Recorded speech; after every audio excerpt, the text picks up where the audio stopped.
Eh bien bonjour à tous, et aujourd'hui un petit retour. Je vous avais dit il y a 2 vidéos de ça que je ferai un petit retour d'expérience concernant le déclencheur TriggerTech. Donc j'ai attendu un petit peu de tirer plusieurs centaines de cartouches pour voir un petit peu ce que ça donnait, et puis pour faire un retour notamment sur les sensations au niveau du tir, mais également sur comment la pièce se comporte au niveau de l'encrassement, etc., etc. Donc aujourd'hui, ce week-end, j'ai fait une petite séance de tir, et donc j'en ai profité pour faire un petit démontage, pour faire un nettoyage classique, mais en plus du bol carrière que je démontais à chaque fois pour me nettoyer, j'ai démonté l'ensemble du système du déclencheur.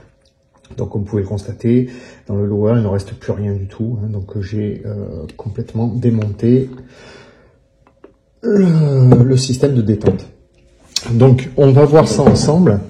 Donc là, le bol carrière, on n'y revient pas, ça a été nettoyé, c'est nickel. Donc on va parler du déclencheur en lui-même. Donc comme vous pouvez le constater, le déclencheur, il est, moi je m'attendais à ce que ça s'encrasse un petit peu plus, pour être honnête avec vous, mais cela reste relativement limité. Hop, comme on peut le constater, voilà, on va dire qu'il y a un peu de poussière, qui est certainement due aux poussières de tir, aux fumées. Voilà. Sinon, dans l'ensemble, c'est très très propre. Alors la particularité de ce système, c'est que il fonctionne totalement à sec. Donc c'est un gros avantage, puisque sur beaucoup de détentes, notamment les détentes classiques, on est obligé de mettre du gras, hein. Donc c'est conseillé sur certains endroits de la détente de mettre de la graisse. Et donc effectivement, la graisse a tendance un peu à agglomérer les saletés pour faire après des gros amas, et donc il nécessite un nettoyage. Alors, l'avantage ici, c'est que ça fonctionne totalement à sec. Donc on n'a pas besoin de mettre de graisse, et d'ailleurs c'est totalement même prohibé, on va dire, pour justement éviter les amas. L'inconvénient, allez, parce que je vais quand même essayer de trouver les inconvénients. L'inconvénient, c'est que ce système drop-in, on ne peut pas le démonter. Alors je suppose, hein, effectivement, j'ai pas regardé, mais qu'il y a possibilité de faire sauter les goupilles, de tout démonter, mais ça m'a l'air quand même relativement complexe, et je pense que je ne vais pas démonter ça tout de suite. Donc c'est pas nécessaire. Donc comme on peut le constater, il n'y a pas d'usure au niveau du boîtier, hein, puisque le boîtier est relativement bien fixé. On peut regarder là, voilà, donc là on voit que il y a un petit peu le revêtement PVD noir qui a été à force de racler. Donc là, cette partie-là, c'est quand la culasse, vous voyez, quand le bol carrière recule, là, qui réarme, ça vient glisser ici, d'accord? Et donc forcément, ça fait un petit peu râpe.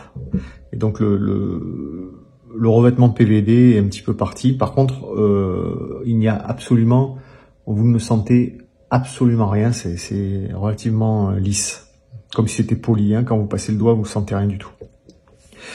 Donc et après, pas aucune trace, hein. Donc là, ce que vous voyez là, j'ai rajouté un petit morceau de Chatterton. Ça, c'est où il y a les 2 vis, vous voyez, qui sortent, les vis qui sont là. Quand vous allez installer le système, vous allez visser pour que justement le boîtier se retrouve bloqué. Et ça va avoir pour effet de bloquer. Donc quand vous allez visser, on va avoir tendance à soulever le boîtier, puisque les vis vont prendre donc appui sur le fond de boîte. Alors c'est pour ça que j'ai mis un morceau de Chatterton pour pas marquer le fond de la boîte, mais bon, ça c'est vraiment du pipeau. Et donc le fait de légèrement soulever comme ça en force, on va avoir pour effet de rendre les axes totalement fixes, puisque comme si vous vous souvenez sur les premières vidéos, quand on prend les axes là, les axes d'origine, regardez, tac, ils passent totalement à travers, hein. Donc c'est très bien ajusté. Ça flotte pas, par contre ça passe à travers. Donc c'est pour cette raison que il faut visser ces deux vis qui vont avoir pour effet de surélever le boîtier, donc de fixer les axes. Donc à l'usage, je vous le dis, donc là, depuis son montage, j'ai tiré aux environs de 600 cartouches. Donc 600 cartouches, je n'ai eu aucun souci, aucun axe n'a bougé. Et les vis n'ont pas bougé également. Donc comme après inspection, comme je peux vous dire, la seule trace d'usure, c'est l'usure qui se situe au niveau du marteau là, sur la partie qui racle sur le dessous du porte-culasse. Sinon il n'y a absolument rien. Donc je suis très satisfait de cette TrigerTech. Et donc maintenant je vais vous parler un petit peu de mon retour au niveau sensation de tir. Ben écoutez, forcément avec le système d'origine, qui était un système relativement banal hein, de base, c'est la nuit et le jour. Et donc là on se retrouve avec une détente qui est vraiment fantastique. Je vous le dis comme je le pense, elle est fantastique. Elle est d'une netteté absolue et quand vous tirez, moi je me souviens qu'au début quand je tirais avec la détente d'origine, le tir était très fatigant. Fatigant pourquoi? Je m'explique. Parce que d'un côté, il y avait la prise de visée, la maintenue de la visée et en même temps le travail du doigt sur la détente. Et tout ça, ça doit se faire en parallèle et de façon totalement dissociée. C'est-à-dire que on vise, on doit bloquer, on doit souder notre prise de visée et en même temps faire le travail avec le doigt pour que le coup parte de façon inopinée en fait et pour être sûr de bien taper. Donc tout ça, ça fatigue un petit peu quand même, puisque on n'est pas là à dire bam bam bam bam, on est obligé de travailler son départ, travailler la respiration, le blocage de la mire, etc. Donc comme on fait du tir tout le temps, même avec une arme de poing, hein, c'est normal. Mais avec ce système, on se retrouve avec une détente qui est tellement facile que ça nous libère un petit peu l'esprit et finalement on a une tendance à se concentrer. Avant c'était 50-50, c'est-à-dire 50% sur la visée, 50% sur le doigt. Et maintenant je dois reconnaître que je suis à 80% sur la visée et 20% sur le doigt, tout pété. Hein. Parce que je vous rappelle, c'est une double stage, mais le premier stage, vous voyez, regardez.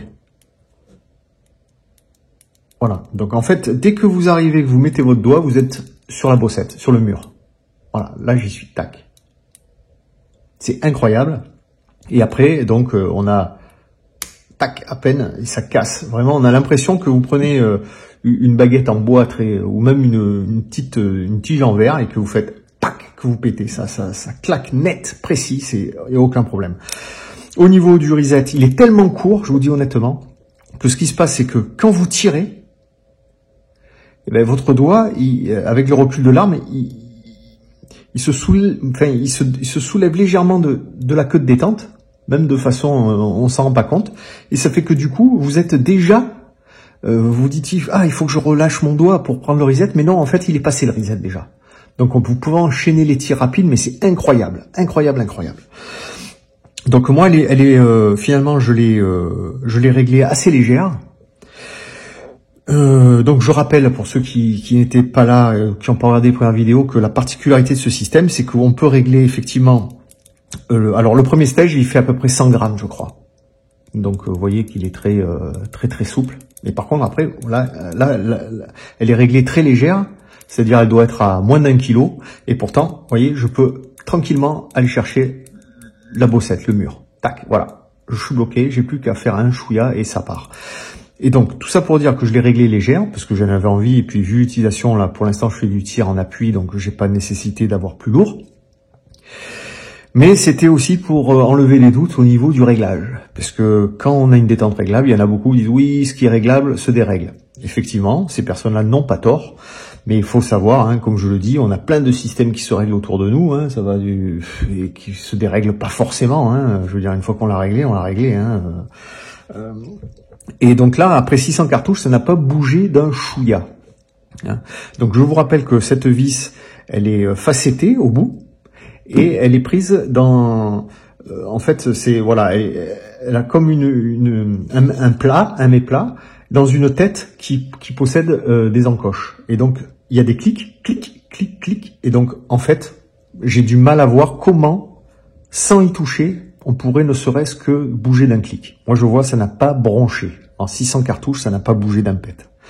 Et je le rappelle également, si, mais ça n'arrive pas, mais si cette vis, elle se mettait à tomber, vous la perdez, votre bloc détente est toujours fonctionnel. C'est-à-dire qu'il sera en mode le plus léger, mais il serait toujours fonctionnel. Hein. Donc il n'y a pas un risque aussi que de vous retrouver avec une arme qui ne peut pas faire feu. Donc il n'y a aucun souci à ce niveau. Voilà ce que je voulais dire. Au niveau de l'encrassement, donc il n'y en a pas. Alors il est préconisé de la souffler. Donc là, moi, c'était même pas nécessaire, parce qu'il n'y a vraiment rien du tout. Donc ils disent de souffler, surtout pas mettre de gras, je le rappelle. Hein. Donc on souffle avec un compresseur pour enlever le plus gros. Et puis honnêtement, il n'y a absolument rien. Donc moi je vous dis, il y a énormément de choix de déclencheurs sur AR15. Celui-ci, c'est vraiment, il fait partie des tops. Hein, donc j'ai pas testé tous les blocs détente qui existent, hein, donc il y a des différentes marques que vous connaissez, mais je sais d'avance que celui-ci fait partie de ce qui se fait de mieux. Voilà. Hein, je dis pas que c'est le meilleur parce que forcément en rapport, après il y a une histoire de ressenti qu'on a chacun, donc mais honnêtement ça fait partie des tops. Et si vous avez l'occasion de l'essayer, essayez. Et puis après, au moins moi, j'ai pas eu la chance de l'essayer avant. J'y suis allé un petit peu droit dans le mur. Là, je me suis dit, est-ce que je prends trop de risques ou pas? Et puis finalement, j'ai fait confiance. Hein, et puis je suis pas déçu. C'est pour ça que je fais cette petite vidéo parce que je me dis, tiens, ça peut peut-être aider des gens dans le choix. Et moi, je vous dis, vous serez pas déçus.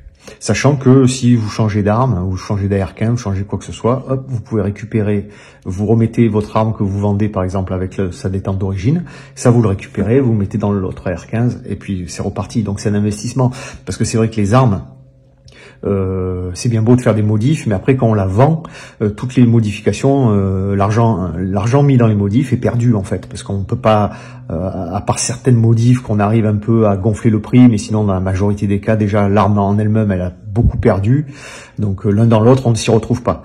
Donc là l'avantage c'est que si la R15 est, moi je sais que la R15 est une arme qui me plaît, je pense que j'aurai toujours un AR15, donc c'est un investissement. Hein, on peut pas dire que parce qu'un investissement, c'est un investissement, c'est-à-dire quelque chose qu'on achète et quelque chose qui va être dans la durée. Hein. Une arme, c'est pas un investissement. Vous achetez l'arme, mais si dans 6 mois, 1 an, 2 ans, vous dites ah ben je la revends, vous la revendez ou moitié prix. Donc il n'y a pas d'investissement. Hein. Tandis que ça, vous pouvez y aller, ça se garde. Et donc c'est vraiment un très très bon choix. Voilà ce que je voulais vous dire. Je profite également de parler de la détente droite, puisqu'il y en a beaucoup qui disent est-ce que je dois prendre une détente droite ou une détente courbée? Tout ça, c'est une histoire de ressenti. Hein, encore pareil, c'est perso. Il faut essayer les deux. Alors, il y en a, c'est pour le look. Moi, je vous dis honnêtement, le look, je m'en fous un petit peu. Alors, ce que j'adore avec les détentes droites, c'est qu'en fait, on peut placer son doigt n'importe où, et notamment tout en bas. Là, vous voyez que sur la partie basse, il y a un petit retour, hein, ça fait un petit ergot là, voilà. Et donc ça permet d'avoir un repère. Et moi, ce petit ergot là, je le mets au milieu de ma pulpe du doigt. Donc c'est-à-dire que vous voyez, je suis carrément tout en bas. Donc en fait, j'ai un repère très simple, c'est que j'ai le bas du doigt qui va frôler le bas du pontet, et j'ai la pulpe qui est pile poil au milieu de ce petit ergot. Et donc là, vous imaginez que comparé à la même détente, qui est avec le même réglage, on a un bras de levier qui est supérieur. Hein. Donc si j'appuie ici, il y aura forcément moins de poids au déclenchement que si je mets mon doigt au milieu. Hein. Donc avec une détente courbée, forcément, naturellement, le doigt va se mettre au milieu. Parce que vous avez dû essayer, il n'est pas agréable de prendre le bas d'une détente courbée. Hein. Et on va pas avoir une répétabilité au niveau du positionnement de doigt. Je vous rappelle que le tir, c'est avant tout une mémorisation au niveau du cerveau qui va mémoriser les placements de doigts et surtout au niveau quand on va appliquer les forces, hein, pour la détente. Donc voilà ce que je voulais vous dire sur ce système. Je ne suis pas déçu et je vous encourage du moins à le tester. Alors il existe plusieurs modèles. Hein. Moi j'ai pris le Diamond. Il y a des modèles non réglables. Mais je peux vous dire que par contre la technologie TriggerTech avec ce système de lâcher, je vous invite à regarder un petit peu sur internet ou dans mes vidéos précédentes, vous verrez qu'au lieu d'avoir des pièces anguleuses qui vont finir par lâcher au niveau du déclencheur, là il y a eu un système de cylindres. Et on a un cylindre au milieu des deux pièces qui permet d'avoir toujours des distances constantes et d'avoir un lâcher constant. Il semblerait qu'ils aient fait des tests avec un encrassement extrême, donc là qui a été fait exprès, ils ont rajouté du sable, du gras, etc. Et on a toujours un super fonctionnement. Donc voilà, c'est tout ce que je voulais vous dire pour aujourd'hui. Et donc je vous avais promis ce petit retour d'expérience concernant la TriggerTech Diamond AR15. N'hésitez pas, si vous avez des questions, pensez à vous abonner. Regardez avant de regarder le retech, si vous n'avez pas regardé les deux premières parties, pensez-y, c'est toujours intéressant. Si vous donc les questions, c'est dans les commentaires, j'y réponds toujours. Voilà, on se retrouve très vite pour une autre vidéo. Je pense qu'on va parler du rechargement. Je me suis mis à recharger en 223. Donc là, j'ai fait 500 cartouches que j'ai tirées. J'ai utilisé plusieurs poudres différentes, etc., etc. Et je vous expliquerai un petit peu le matériel que j'ai acheté, mon process de rechargement, ainsi que les avantages du rechargement. Et on verra que il y a de multiples avantages. Voilà, écoutez, je vous souhaite une bonne journée, passez une bonne semaine et je vous dis à très bientôt. Bye bye.